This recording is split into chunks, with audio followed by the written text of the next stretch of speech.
Naaresto ng mga operatiba ng San Carlos City PNP ang isang lalaki na wanted sa kasong karnaping sa barangay Puliling, San Carlos City, Pangasinan. Ang detalye ng report mula kay Patrolman Dennis Carinal. Arestahan ng San Carlos City Police Station ang isang top 1 most wanted person city level sa isinagawang matagumpay na operasyon nitong October 7, 2025.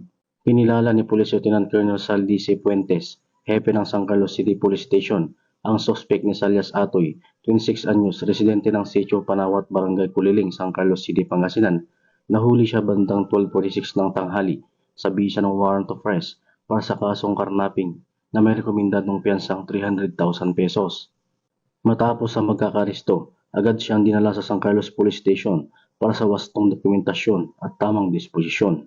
Isinagawa ang operasyon sa maayos at ligtas at profesional na pamamaraan, gumamit ang mga operatiba ng body-worn camera upang matiyak ang transparency at accountability sa buong proseso ng pag-aresto. Ipinakita nito ang patuloy na dedikasyon ng San Carlos Police Station sa pagpapatupad ng batas ng may integridad at paggalang sa karapatang pantao.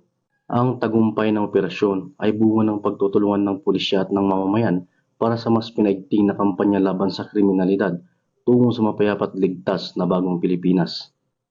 Mula dito sa Ilocos Region, ako po ang inyong Police News Network Correspondent, Patrolman Dennis Carinal, alagad ng batas, tagatawid ng Balitang Pulis.